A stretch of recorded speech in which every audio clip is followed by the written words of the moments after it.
Quiet in the set.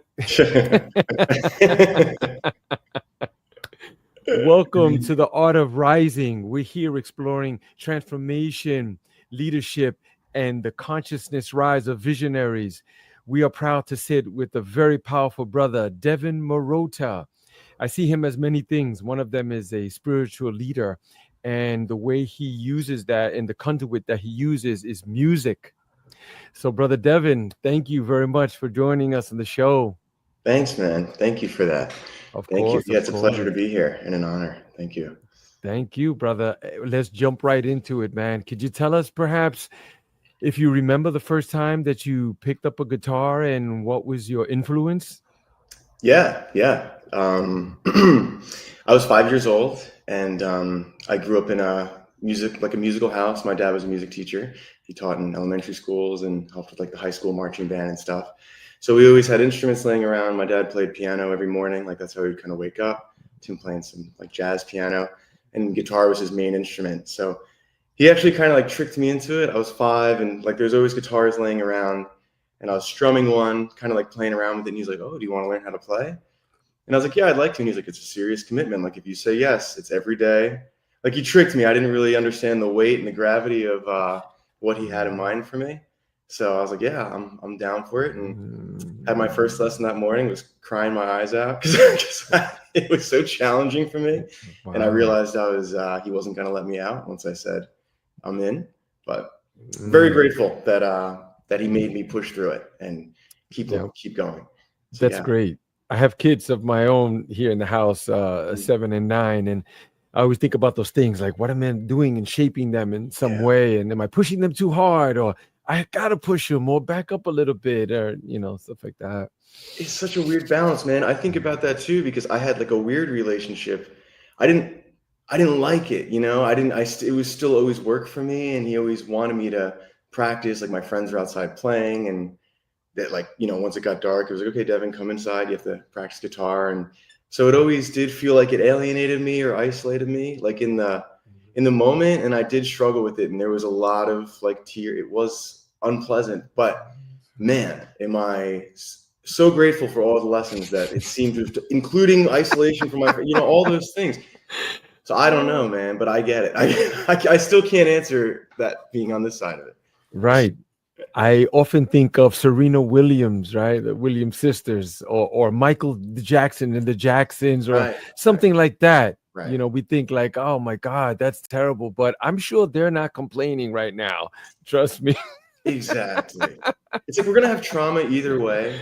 So give me a really good gift that's going to build that trauma, please. I love that. Yes. Let the trauma be wrapped in some beautiful something inside, something in there. We open it, it's like, yes, of course. Wow, that was worth it. Right. It's that little pearl after 30 years, finally, like, oh, that was right. And it seems like the music has its expression of your spiritual part of this life. Has it always been like that, or did it evolve over time? I'm so glad you're asking that question. That's all I've been thinking about the past few weeks. Yeah, it has always been about expressing myself, and I did not realize that until very recently. Recently, when I was introduced to the medicine and that scene, that's when that started to come through, and I was like really understanding the power of that and how I was repressing that so much my whole life. And just recently, and like we talked about this at the Purple Sage Festival lightly, even just dressing louder, expressing myself in any way that I can, because I was so afraid to do it, and music is the most vulnerable way that I can do it. So man, that's exactly what it's about, but I'm still very scared to yeah. Oh my God. You see, now I'm thinking again, Johnny Carson, he's one of the most successful, and he's famous for saying like, I was nervous every time I had to step out of this. I even threw up, he said, but it's out there. And then the Mike Tyson, he goes, I'm afraid. I'm going to the ring. I'm scared. He's gonna beat me. I dreamed about him beating me. I'm fearful. Yeah. But once he stepped into the ring, he's a god.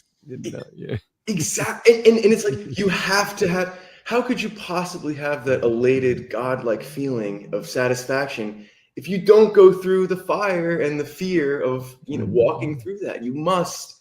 And for some reason, maybe it's the same for everybody. That's what I'm wondering is it just me that expression is the most difficult and most vulnerable thing? Or is that what everybody is really looking to do, is just express themselves and then be seen and accepted? I'm not sure, but that's for me. That's right. the main thing. But have you come to a conclusion with that? What do you think? I know that for me right now, that's definitely the biggest. Yeah. Well, what about for other people? What do you think? You think everybody? I think so. So. Yeah, Yeah. I do. I think that I have this weird, like visual in my mind where like I got this during a ceremony one time, and like we were all little flowers kind of growing in this little garden. And some of us were taking longer, we're on different things. Some of us are just poking our little sprouts out of the soil, and then we're like, nope, like kind of go back. And some of us are kind of blooming. And I feel like every once in a while, this was in a larger ceremony, you'd see somebody, you could just tell that they had bloomed. They were working through something, and then their flower went poop, and all the sunlight, and then all the other flowers went, oh, because it was so beautiful to watch this one, and all the other flowers. It was a sense of joy that this person felt their inner beauty, but then also a sense of like, I have that too. I'm just afraid to see it right now. So I love to see that somebody else's. It brings me closer. So I think that is everybody. Yeah, I think it is. Right.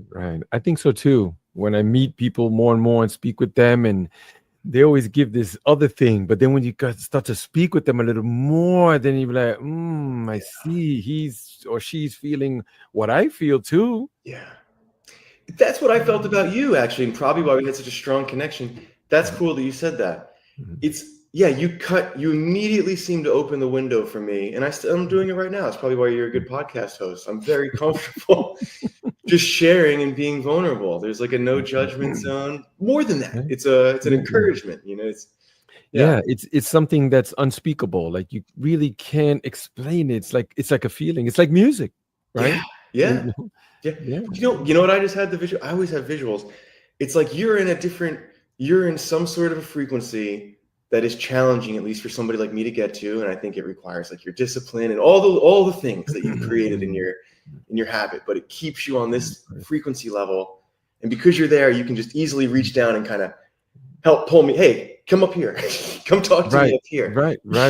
Right. As opposed to like forcing someone or something like that. And yeah, it's beautiful. I love that analogy that you used about the flowers and people blooming, and it makes me think of Eckhart Tolle's A New Earth. Have you read this one? No, I keep hearing this though, so I probably should. That's okay. I'll send it to you in an audio. There's an audio. I do a lot of audio books, yeah, me too. But he speaks about that the first flowers on Earth, it was probably a rare occurrence. Like there was life, like greenery and stuff like. But what about the first flower that bloomed? It must have been a rare occurrence where it just came out and just like, boom, and then all of a sudden, boom, boom, boom, boom, boom, boom, boom, boom, boom, all over like the flowering. And humans, we're like that. We need to go through that struggle of growth before the colors like pop out and we're able to express ourselves. Sure, why not? Yeah, that's perfect. Yeah, and that also, it reminds me of kind of the way that ideas spread and travel.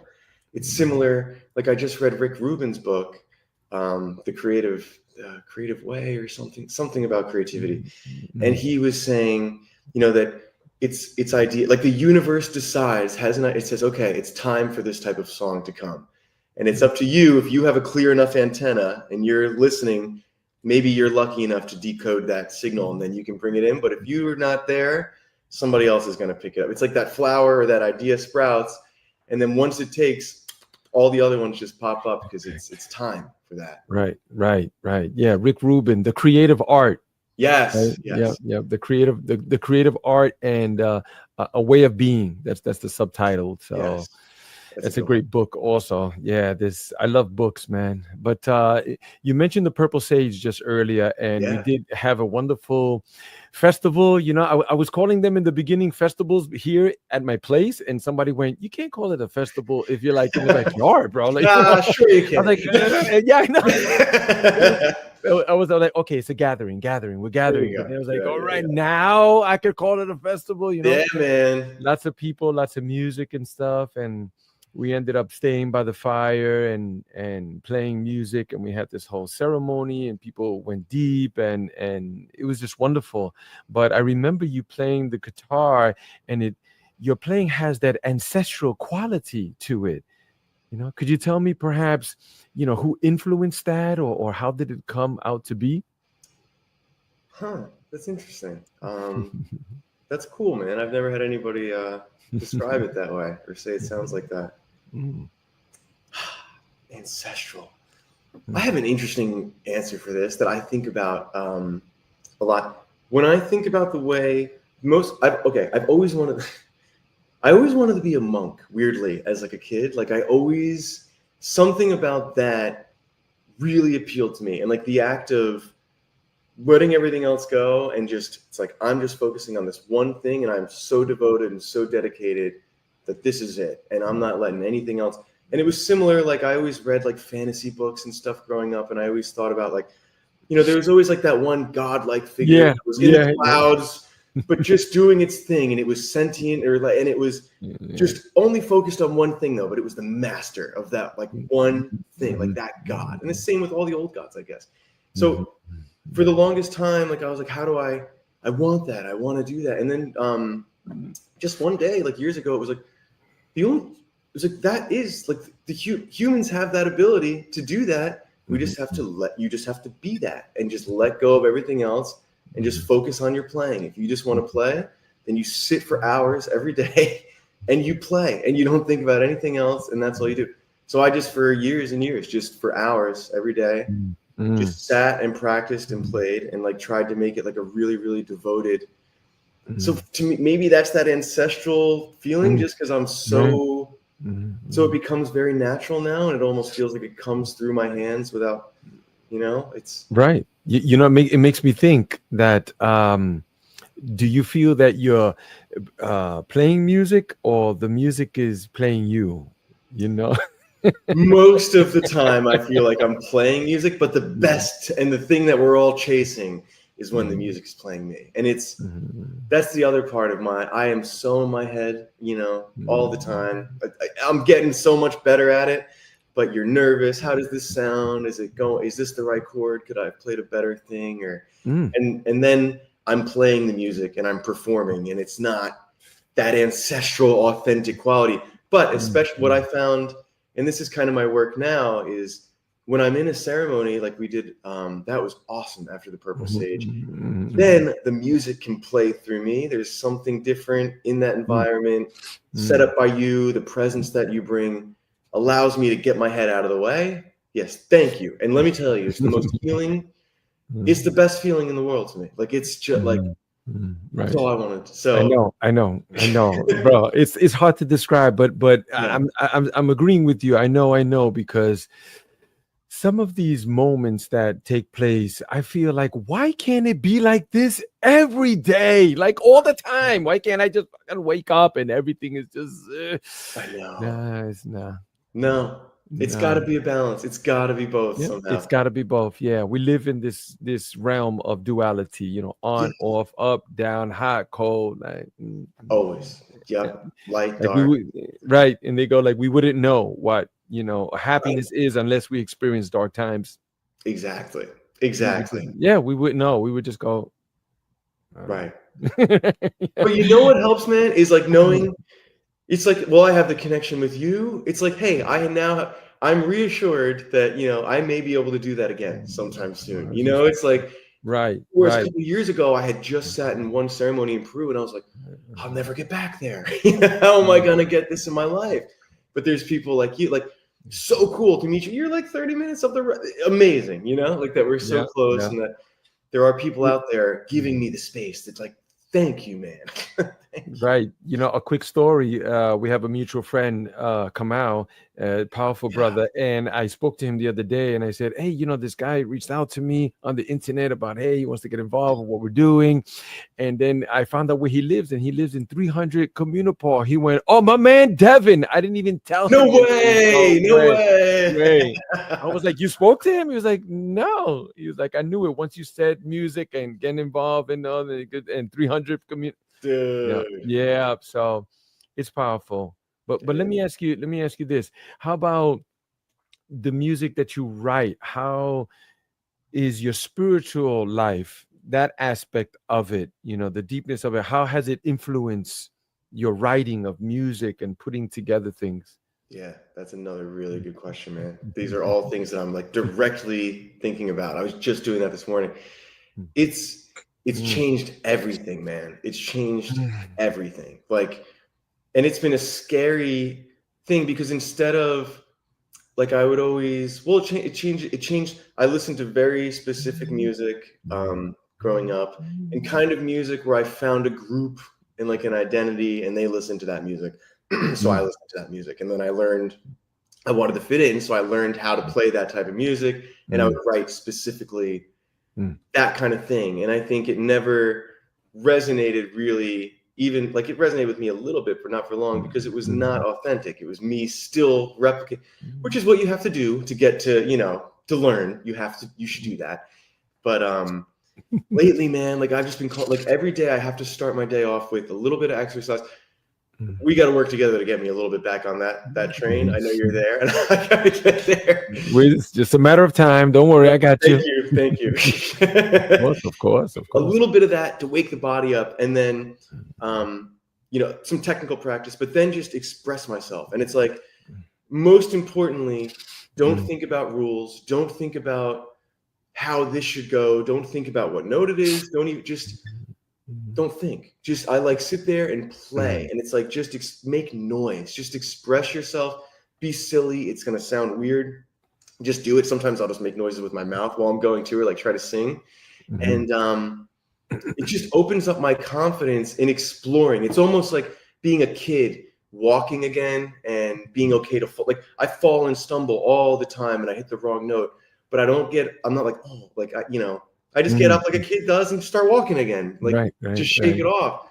So that it's helping me defy boundaries and explore new things and be like, this would never work together, but to me, I like this, so I'm gonna do it. And like, it's given me so much more creative freedom, but I'm still I'm working on getting myself there. It's still scary and hard for me to let it all out, Right. Yeah. You spoke earlier about being a monk and those type of things. I could easily see that, because it seems that there were some crucial times where your dad kind of like put you in this, like, okay, now you see, so there you are, like that monk, focusing on those things. And I also think about like the Shaolin masters and these type of individuals that are in these remote areas meditating. There's always a form of movement, of body expansion. There's always. So when you say to me, hey, I know you're there for that, I got up today and I was like, man, I just don't want to do it, man. Yeah, but I just keep going. And then while I'm in the process of doing it too, I'm still hearing the voice like, oh, what are you doing? Why are you doing it? I don't even address that voice. Just keep going. That's how you build the resilience, Yes. Banged out some yoga and then some breath work as well. And it helps me with my creativity and expansion in many fields, even with the kids and stuff like that, Yeah. Was there a turning point in your music of creativity that has shifted? Was there that point where you go, okay, I think I'm kind of in that point right now, man. It's an interesting time for me. Yeah, I'm really coming around to and it's about the expressiveness and just being able to be open. There have been many turning points, but mostly like technically or like technique wise, or I've learned a new technique, or I've learned I would explore a new type of music. Like there was some, like, I guess I'm selling myself short. There was many cool moments where like I was a guitar player and I put that away for a while, and then I learned how to write and compose music, and I had some success, and like that, like I had some music on HBO and I had some music on like Animal Planet. So I was selling music to TV, and I was learning how to orchestrate things. Like I was learning how to compose and learning all of the, like you do it now with all the things you do. There's a new program for everything, and you have to learn how to do the new, all the music programs. And that really helped me. It's like my journey has been very much like this. And I sometimes get worried, I've wasted so much time over here, and then I've gone over here instead of just going straight to the thing. But every skill along the way, which we just saw for the Purple Sage, I was so satisfied and proud that as a musician or whatever, I know the technical stuff because I had to go and learn how to mix live music and learn how to do all the production. So I have so much. It allows me to make new connections and help people in different new ways. It makes me a bit broader of a person. So I don't know if that's probably not the answer to that question, but that's music. I've shifted in other directions, and now I'm focusing back to myself as an artist. And I'm like, I want to express myself as much as I can. Yeah. And then it helps you to create, like, even, for example, the Purple Sage, it allows you to do what is it that you want to do. Yes, you've learned certain skills from someplace else, like you alluded to earlier, but now's your chance to shine and show, like, hey, I could do this, So sometimes we think like Michelangelo or Rembrandt, all of those guys learned from somebody. All of those guys, they didn't just wake up and bam, I'm the master. No, if you study them, you'll see that they studied under someone else, I'm glad you even brought those names. I am obsessed with Da Vinci. I have his biography. It's like this thick, and I've read it. Like and Michelangelo is covered in there, of course, because he was a little bit later, but they were around the same time. And people think, man, that guy's story, especially Da Vinci. I don't know Michelangelo's as well. No, it was talk about like it was spiraling and going this way and and that's what made him such a well-rounded, that's how he was able to connect all these dots and all these different things, from science to art to sculpting. Right. Because he just flowed. To dance. Yep. Yeah. That was another thing. Sorry, I just about you. This is something I was like watching you. There's a lot to learn from you, man. So I was paying attention. It's the way that you're so light on your feet, and like I have that monk thing down, I guess, where I can lock in and I can be very, I can do that. But that's not all of it. The other half of it is to dance and be light on your feet and free and flowing and just have that freedom. And I was just watching you just right into it, and then right at, you could go from a serious, hey, this needs to happen right now, we're running, like whatever, to bang, right back. It's like, what? It's awesome. Yes, it's beautiful. Stay in the flow, remain in the flow. So many times you meet people that they go, oh, I only do this, I do this. No, well, I don't do that. We're not doing that. Like, why are we? What? No, man, come on, man. Let's do it. Let's do it all. Remain in the flow. Right. A great book is Stealing Fire, right? Stealing Fire by Stephen Kotler, and he speaks about Prometheus, where he stole fire from the gods and gave it to humans, right? So he goes into this whole thing like, what was that fire? What was it? You see? Well, perhaps it's that thing that we have inside, that's trying to, in the inner fire. He gave it to the humans so that way we can grow, and be much more than what we think we are or who we can be, So professional artists, professional musicians, professional athletes, and they all experience that, where they're in that zone, like, it's scary, and everything is whipping around you, but you're the eye of the storm, and you burn that fire, like, dude. That's so, man. And I'm growing it's there. I feel it. And it's, and the more that and I feel like the wood is, maybe sacrifice isn't the right word, but it's discipline and showing up and just doing all the things. And that's the wood. And I know that fire too, man. And I don't know how we get through this stuff, because I guess it's so arduous sometimes, and we have this inner thing that just, we keep going. It's crazy, man. Yeah. Same here. I experience those things all the time with these programs, and the Purple Sage was like a big thing for us. And just a few days before, something in my head said, that's it. I don't have any more. I just can't no more. No other email, text, marketing, because I do all these things, but yet I found some more. Dude, you did it. And then right as soon as you have that moment, then the weather comes around, like, oh, you thought that was rough? How about a full day of thunderstorms? It's like, but you pushed through, and it was a beautiful day, man. Thank you. It's crazy. It's crazy because God or the universe or whatever name you want to put on those things, seems to be speaking to us in those moments where we're like, okay, now I got it. Oh, it's not. I don't got it. Hold on. And it's almost God saying, yes, hold on. Yes. Maybe you don't have it. Yeah, but I feel I Right. do. But no, but maybe you don't. Mm. You see? And then we think about, hey, maybe if I would have, leaped out, yeah, maybe you would have busted your head and Yeah. it Right. would not have been pretty. Right. So this Right. other thing kind of came and like said, wait, Yep. Yep.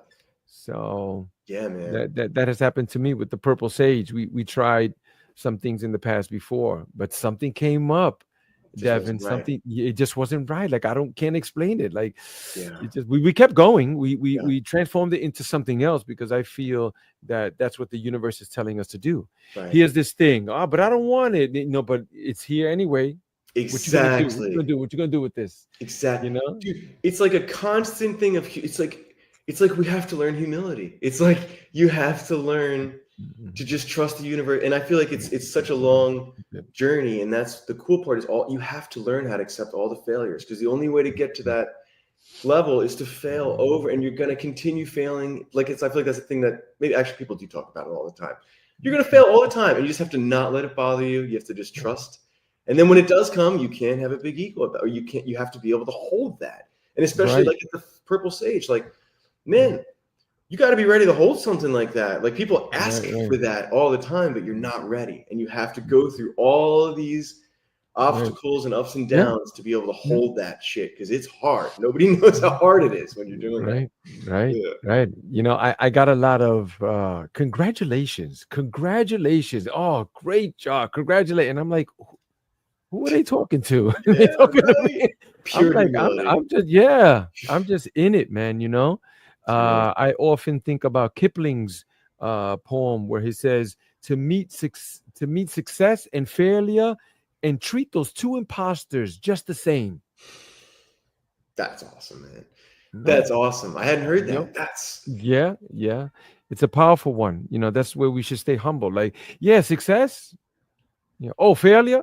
right. So what? Just keep going, man. It's That's okay. it. Just they're Right. fake. They're phony. They're illusions. They're all that. Yes. Just walk through them. Keep going down the path, the journey. Walk That's through. right. Look around. Oh, that's interesting. Stay grounded. Interesting failure. Interesting success. Let's Right. keep going. Yep. Keep going. What can I Yeah. do with it? How can I? Right. Yeah. Like, oh, success. How could I help somebody? Right. How could I give more? How could I Right. find what I could give it all, and then find more to give to the person? Right. Oh, failure. Oh, okay. How can I learn from it? How can I Right. learn more? What can I do Right. with it? Maybe I could put some sticks on it Right. and hold it up a little bit, or like that. But you know what? I have a question for you after what you just said.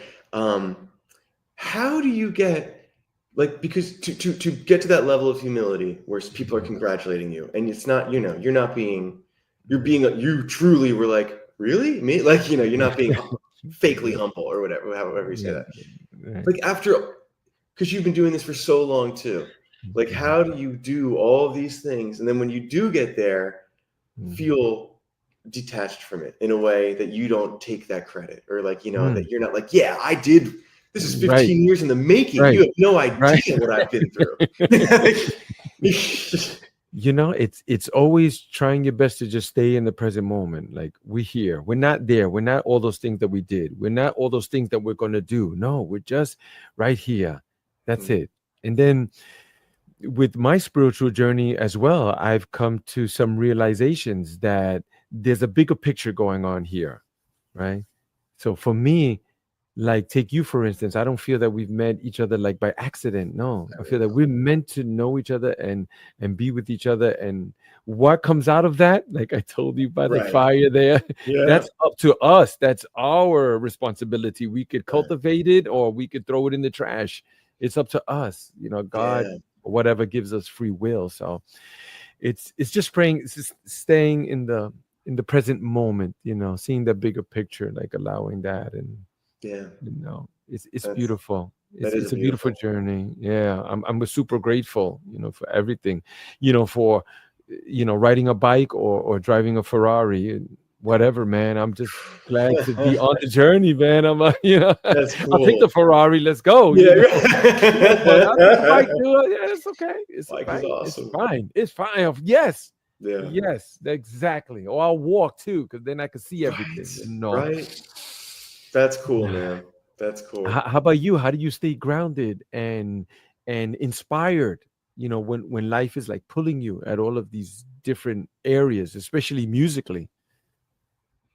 It's a similar thing to you, actually. And it's funny because as you said it, I was like, oh, yeah, I feel that way too. And it's a kind of a natural fit. Like, I have both, right? Like, I'm a natural people. I really enjoy helping people, and I really enjoy not taking the credit. I really do. Like, I enjoy that. That feels really good for me. But I have an ego, man, and that thing will come around and rear its ugly face sometimes, and it will say, like, I've been playing for 30 years. Like, or like some stupid thing that doesn't matter. Yep. Oh, you've been playing for 30 years? Well, can you play this right now? Because otherwise, it doesn't matter, does it? Like, totally irrelevant, like you just said. All that matters is what we're doing right here. So I see the ego. It's slowly and surely going away. The more that I have discipline, the more that I keep showing up, the more that I keep meeting people like you and building these things into my life and emerging, that ego is such a more quiet voice, or something I can laugh at, and I can silly old me. Don't worry about that. But right. it just it comes pretty naturally too. I think it comes also just from giving all and working towards things. I just realize how difficult everything is and how difficult it is for everybody. So just don't have an ego about it. We're all doing it. Yeah. It's definitely the ego, or whatever name you want to put on that too. We develop it as kids, because when you see kids, right, they fight, and then 2 minutes later they're playing with each other. Not us. We walk around for weeks. Would you believe what that guy told me? I can't believe that. But when I see him, I'm gonna tell him. No, I'm not gonna be disrespected like that. That's right. It's not a big. Let's let it go. It's just that we develop it. So we have to be able to see it, and just look at it and be the observer. Right. So The Untethered Soul by Michael Singer, he talks about that, about being the observer. Just sit in the seat of awareness. That's it. Because we're pure consciousness. We're pure consciousness. The consciousness has some tools, right? And one of them is speech, how we speak and how we express ourselves like that. Yeah, that's true. But then there's these other things that come in and try to use it too. Like, yeah, come on, we're gonna go over there and tell that guy. And no, we're not. No. Exactly. No, you get those thoughts, right? You're like, oh, when I see him, I'm gonna see. And then you know what I say? I say to myself, I go, no, I won't. No, I won't. Yes. No, you know why? Because I'm not like that. Exactly. I'm not like that. I'm not gonna do that. Right. It didn't happen like that. It's not gonna happen like that. Right. Exactly. Yes. And what I'm learning now too, because probably a couple of years ago, I would catch that voice and I would get upset at myself over that voice. And I'd be like, why you? But now I laugh at that. I catch that voice and I'm like, silly version of me. Look at that silly guy in the back of your head beating his chest. Come on, buddy. But I'm happy with, you just got to laugh at it.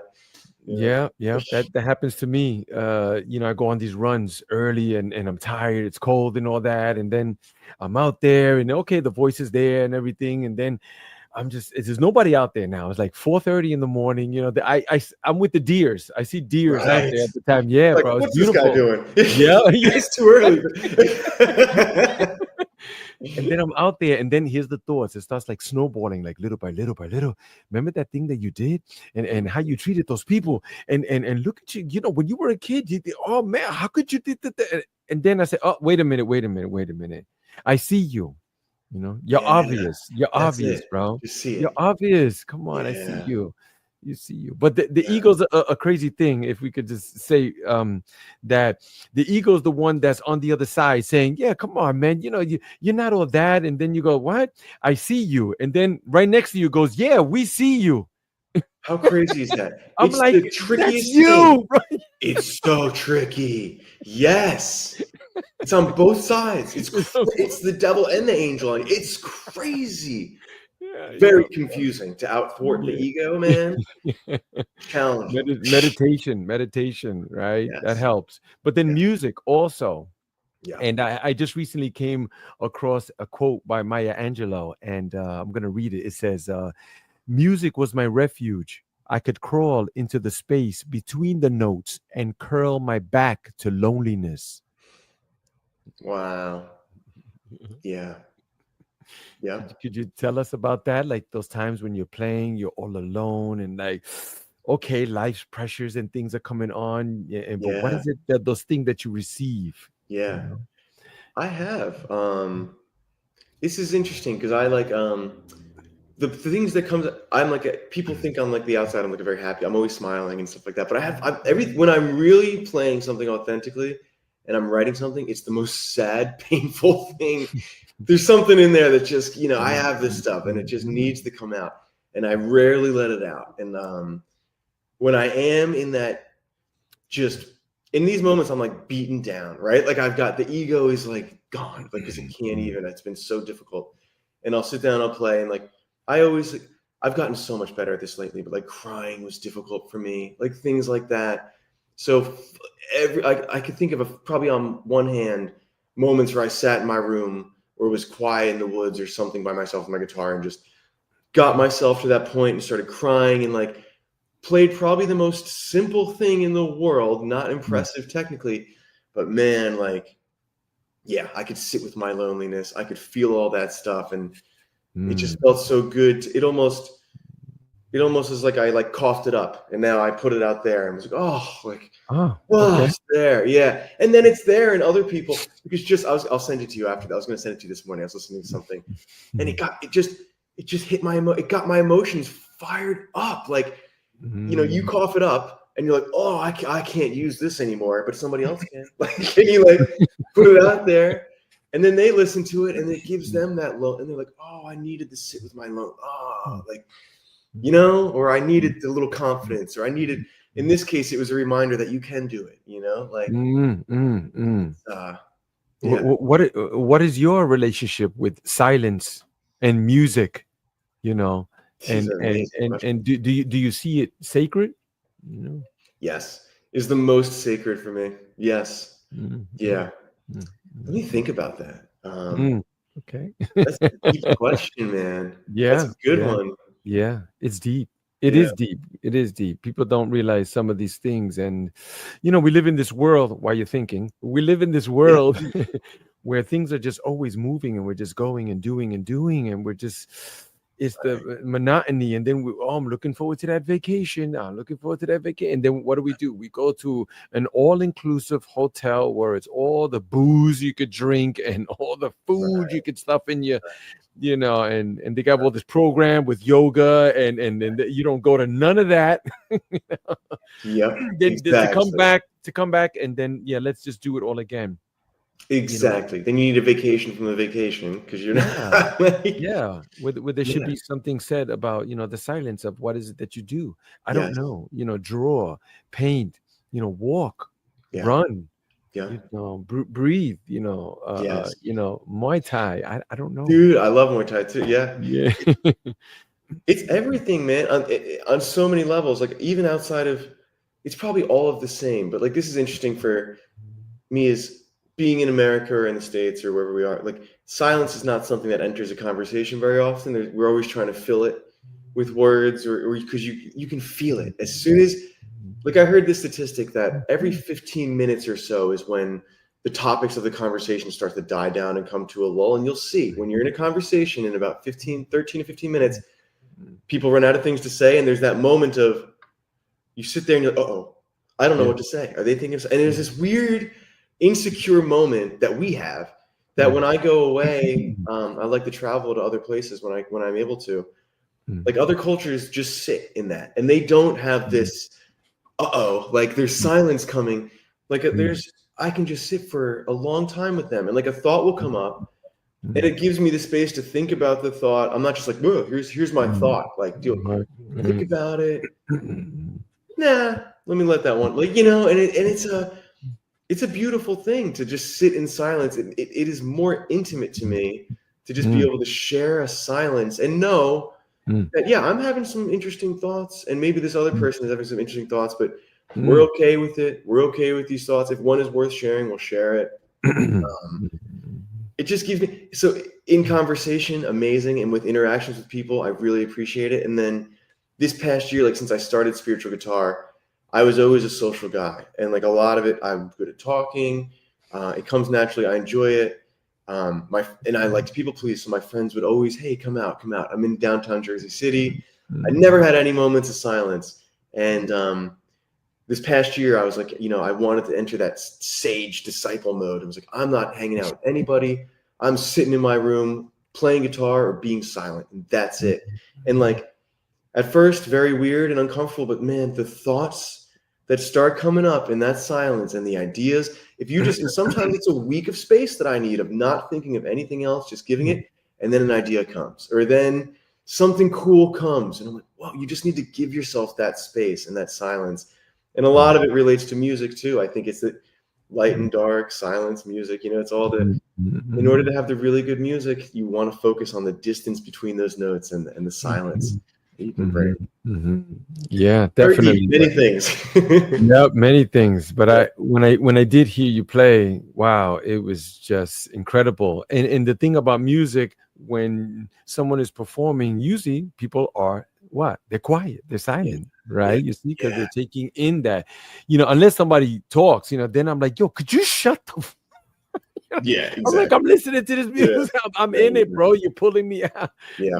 But it's in that silence where you take it in, and you express yourself so well. Go ahead. Because you just touched on something. It's like probably the same. It has to be the same for you to lead a ceremony.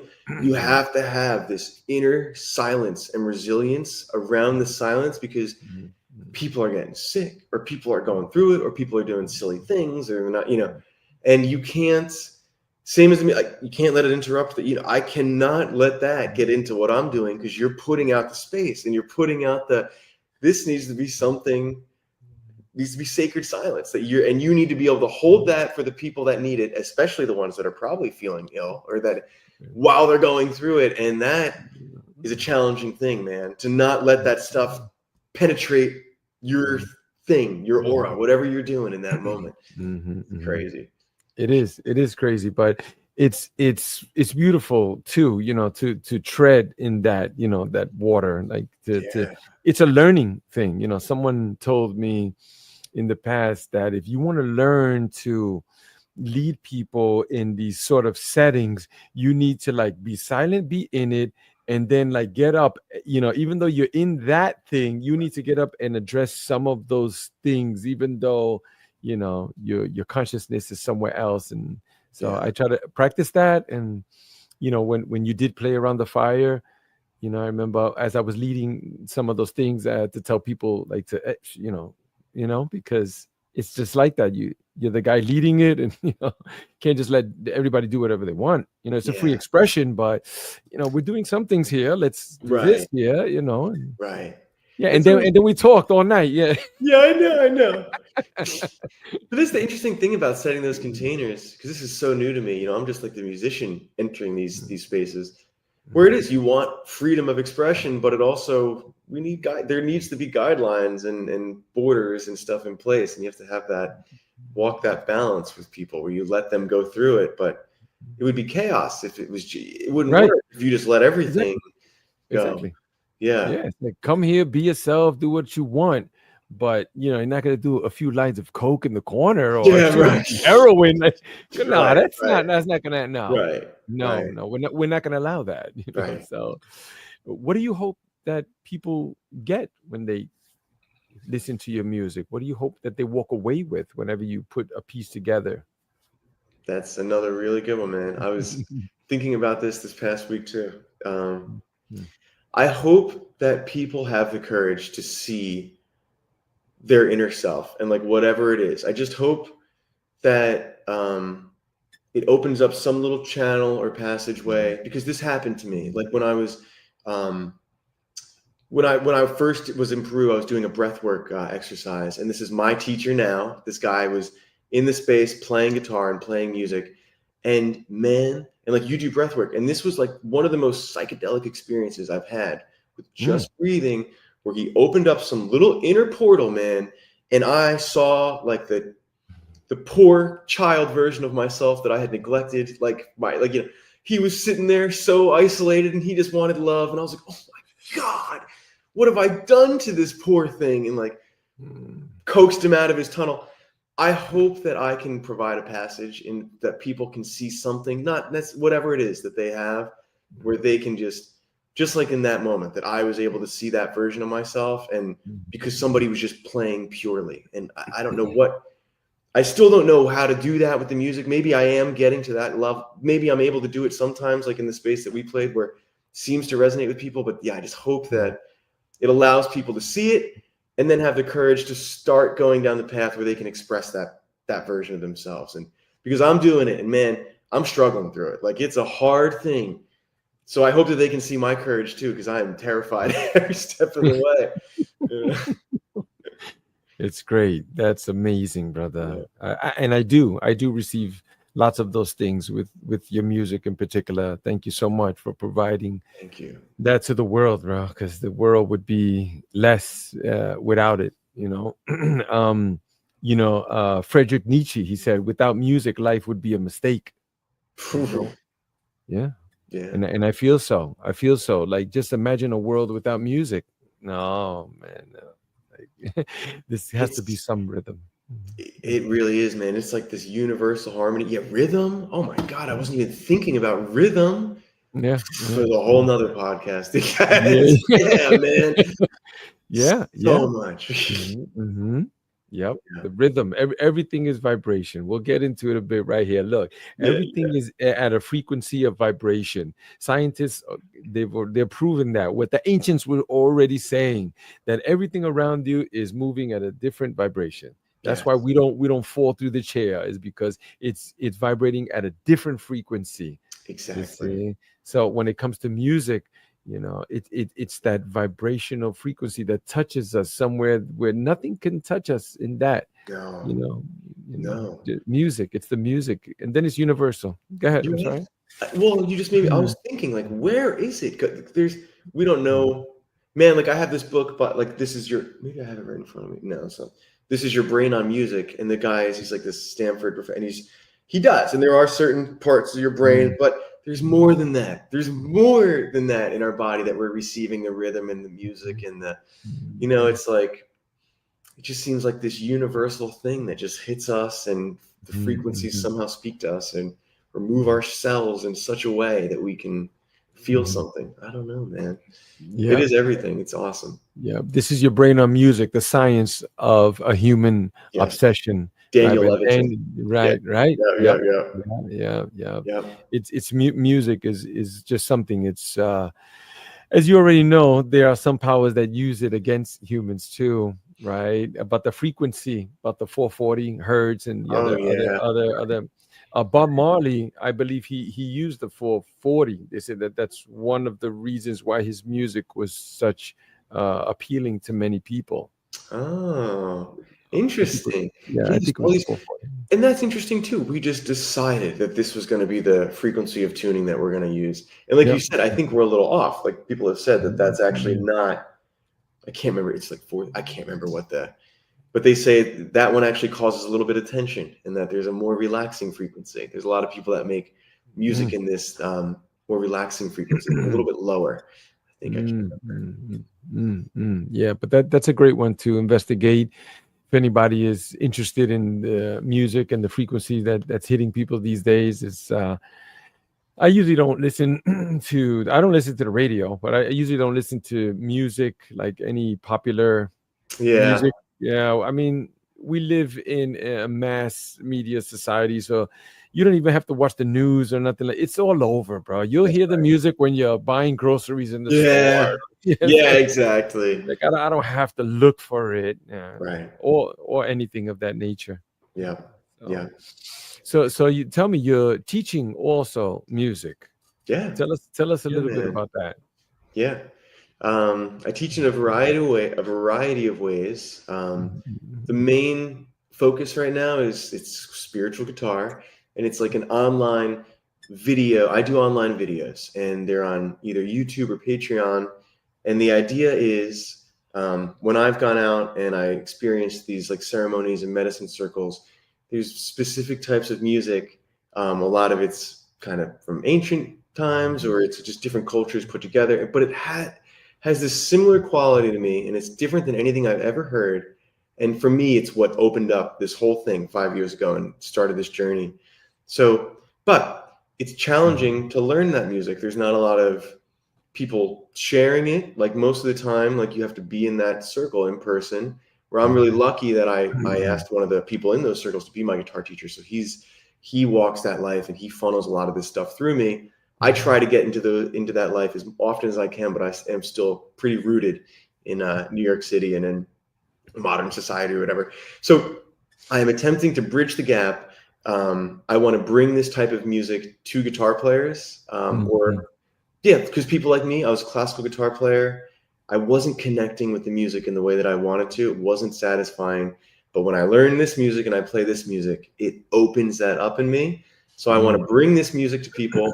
And then the other thing I want to do is there are a lot of people in these circles who could use a little bit of help learning how to play guitar. And some of my classical background can really help clean up the way that they're playing and open some new things up. So it's on one hand, bringing medicine music to classical guitar, or, experienced guitar players.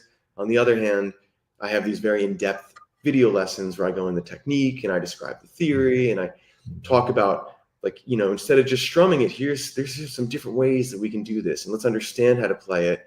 And I try to give them just improve their practice as much as I can. And it's been awesome, man. Like, there's been people all around the world I'm making friends with and new connections. It's really cool, man. It's been awesome. It's been really good. Oh, wow. It's one of those things where you could like look back and go, what if I was that guy who didn't step out and do these things? That I was the one that's telling me, don't do that. Stay quiet. Don't go out there. Imagine. I always was. I almost can, because I was that way. This is a very recent thing, man. This is like a year and a half for me where I'm taking this. And there's still that voice in my head all the time. I post on social media.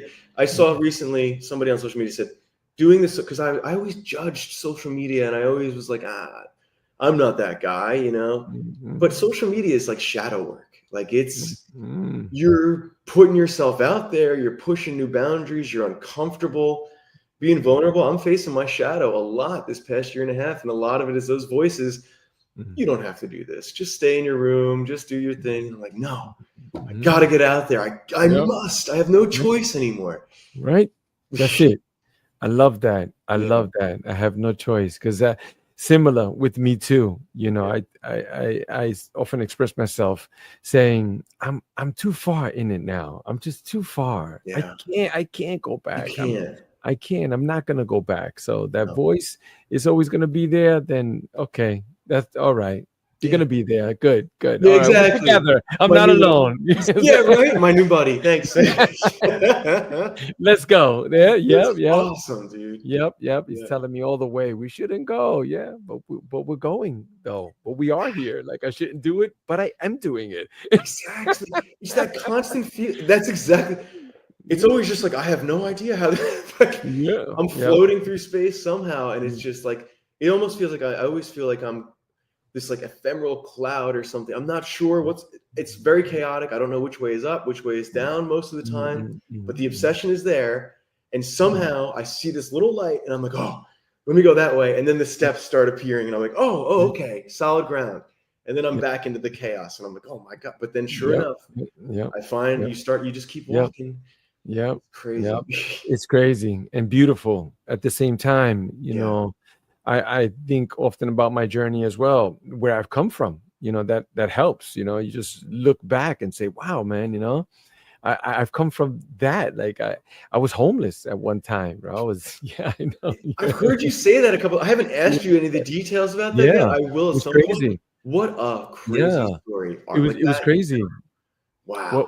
What I would do, I'm not sure if I've mentioned this before, but what I would do is I would go to the emergency room, with a duffel bag of my belongings and just sit in the emergency room. Why? Because I knew that was some place where people just sat and waited anyway. Dude, what? I know that's true. My friend is a nurse, and he talks about that. He's like, dude, you have no idea. I have to do the night shift all the time. He's like, it's homeless people and drug people, because that's the only place that will take them. They're not sick. But that's where they go.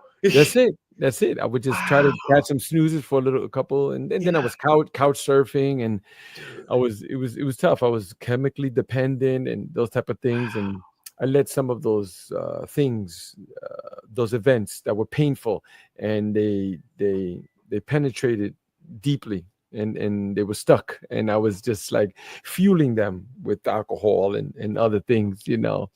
and then I found myself in a bad spot. But once I got clear from some of these things, which you already know, Very clear. some things helped me, right? Yeah. Yeah. Now I just want to express myself all over the place. Like, man, don't give me a chance, because Yeah, right. I will take it. Yeah. But always that voice still in the background, stuff like that. Yeah. You just But keep going. do you think, because as you say that, I'm like, man, this is a weird thing to say. I'm almost envious of your journey, because it's like, I feel like in order to get to the high, or, to be as free as you possibly could be, Mhm. you have to be in that terrible place. You have to be in the mud. And like, that's really muddy, being homeless. Yeah. I've never been in a situation. So it's Right. like, how can I get to the level of height that you've been? Because I've never been to the level of depth Right. that you've been, like. It's crazy, Devin. It really is bizarre that some of the people who have achieved quite, incredible things, if you learn their past, like they've been through incredible hard things too, Yeah. like the abuses. And oh my God, I had one master say, he was given up for adoption, and he went from, house to house to house, and there was abuse along the way and all that. And he just came to the point where he said, it was perfect. It was perfect. And I'm thinking in my head, it was perfect. Right? That's crazy, bro. Why? It was perfect. Wow. It's Yeah, incredible. dude. It's incredible. You get to help people on deep levels, deep levels. Yeah. Yeah. Yeah. It's an honor. But it's almost like, and maybe that's where the ice bath comes in. Because I was like, but how do you teach that, man? Like, how do you help people it's like, well, go out and suffer. Like, I don't know what to tell you. But I guess there are ways, and maybe that's what your practice is, finding ways to embody that and capture that. That's right. This is all. Yeah. That's what I do. And then people just think, I had one brother, I told him, oh, come on over. We're doing an ice plunge and doing some breath work. And he's like, oh, I could just put some ice in my tub. Right. And put I would say something like that to you. I would be that person. Yeah. And but I told him, but you won't. That's also true. I have not done that. You won't, right? You see, there's something about coming together with community and doing these types of things, pushing yourself in these areas where of course it's difficult. Of course it's painful. Like, it's not, you're going to sit back and like, oh, it's beautiful. No, it hurts, man, but that's the point of it. And then we do it all year round. So here we are in January, the wind is whipping, it's freezing outside. Yeah, we're doing an ice plunge. And people are like, what? Man, you're crazy. Crazy like a fox. Yeah. That's right. But it's too cold. I'll wait till spring. Like, no, This is the point of it. The point is that it is difficult. Right. Why? Because there's things in your head, Devin, things that you've experienced that are holding you back. You might not know what they are, but you best believe they'll pop up in those times. You come out, all that crazy stuff comes right. I gotta come do one of these with you. Shit. You will. You will. Yeah, I will. Come through. I was gonna invite, but the other day, but you were doing some things. But you definitely come through, man. We do one-on-one sessions here. I got a great brother just recently. His name is Nick, and he's come here for the ice baths, and I could already see that there were some things that he wants to work on. So, I'm pushing him in these different areas, and best believe the guy lost 95 pounds, bro. Was it 95 or 75, something like that? It was just incredible, just outstanding, man. Just through that, just pushing you in the areas, like, wow, bro, it's beautiful. It's beautiful. I think I could use something like that right about now, actually. Let's do it. Let's just go with the flow. I'm flowing there. Yeah, that sounds good, man. Let's flow. Well, I'll tell you what. What's next for you, brother? I see you putting these seeds and planting, creativity and spirituality all over the place. What is it that you see? What are the things? Because there's never one. I know, and I'm in this place where I'm wondering if I'm being too excited. They say the man who chases two rabbits never catches the rabbit, or whatever. And I'm chasing a lot of rabbits right now. But I'm in the beginning phases where I think that's okay. I'm exploring, I'm experimenting. I just love I'm so excited about all this stuff. So I'm like, Can't stop. It's the online video lessons and stuff going awesome. I have I have a Patreon.